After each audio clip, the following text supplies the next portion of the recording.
Perkenalkan, nama saya Arif Soritua Purba, saya mahasiswa STI Karya, kelas C sore semester 4. Nah, di sini saya akan menjawab pertanyaan dari Pak Dedi, dosen manajemen keuangan. Nah, pertanyaan yang pertama yaitu mengapa keuangan syariah lebih berkembang di London, lebih tepatnya di Inggris daripada di Indonesia.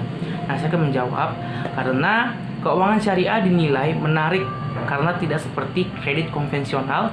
Pembiayaan syariah tidak membebankan bunga, namun karena keuangan Islam berkaitan dengan kebaikan masyarakat, mungkin pembiayaan ini yang menurut masyarakat Inggris cocok untuk mereka, dan karena juga pembisnis cocok memakai ini yang sadar sosial atau didorong ekologis.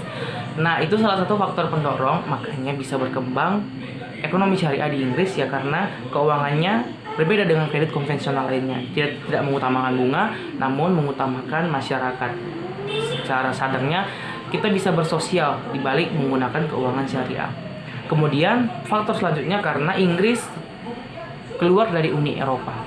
Nah, setelah Inggris memutuskan untuk keluar dari Uni Eropa, maka Inggris berencana untuk membentuk ekonomi yang melampaui Uni Eropa. Karena itu Inggris memilih sektor ekonomi syariah atau keuangan syariah.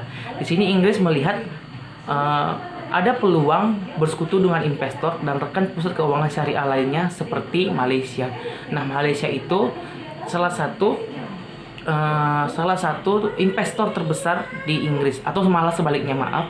Nah, jadi ada kerjasama kedua negara antara Malaysia dan Inggris yang kita ketahui bahwasanya Malaysia adalah mayoritas Muslim, lebih ke adat syariah.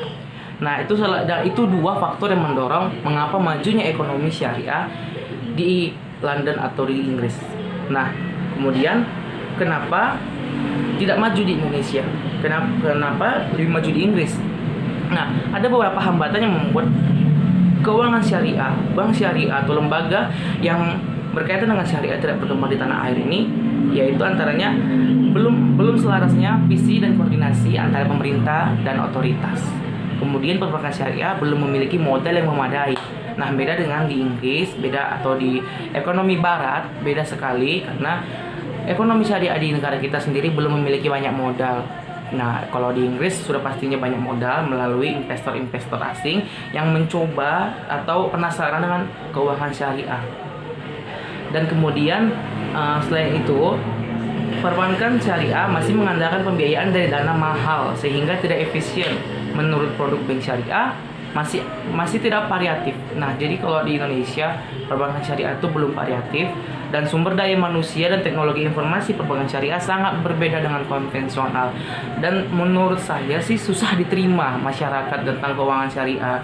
Mereka belum mengerti ataupun merasa ya keuangan syariah sama saja dengan keuangan konvensional lainnya yang mengutamakan bunga. Nah, jadi tidak sepenuhnya salah perbankan syariah. Nah, di sini bisa jadi karena juga masyarakat memang masih cuek dengan begitunya. Perlu edukasi tentang keuangan syariah ini agar tidak menimbulkan yang negatif gitu. Jadi perlu adanya edukasi bahwa sahnya kalau keuangan syariah ini mengutamakan masyarakat, tidak fokus terhadap bunga seperti kredit konvensional lainnya. Selanjutnya saya akan menjawab yang kedua, yaitu bagaimana prospek keuangan syariah setelah pandemi COVID-19.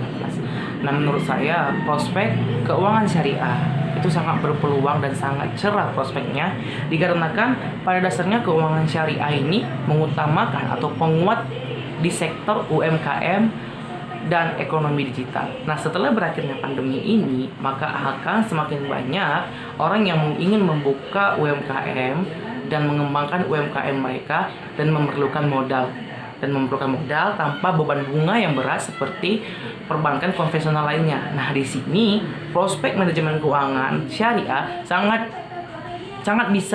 bisa dikatakan bagus prospeknya setelah pandemi ini, di mana UMKM akan berkembang dan di mana ada orang-orang yang ingin membuka UMKM baru tanpa beban bunga yang terlalu berat. Nah, dari situ peluang prospek tersebut menurut saya sangat cerah.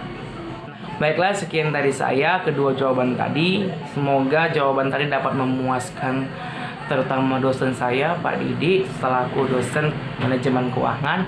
Dan Dan semoga bermanfaat juga untuk teman-teman semua yang baru mengetahui keuangan syariah atau yang penasaran atau sudah tahu sebelumnya. Maaf jika ada salah kata-kata, jika jawaban saya salah, saya mohon maaf karena saya juga masih belajar. Baiklah, terima kasih.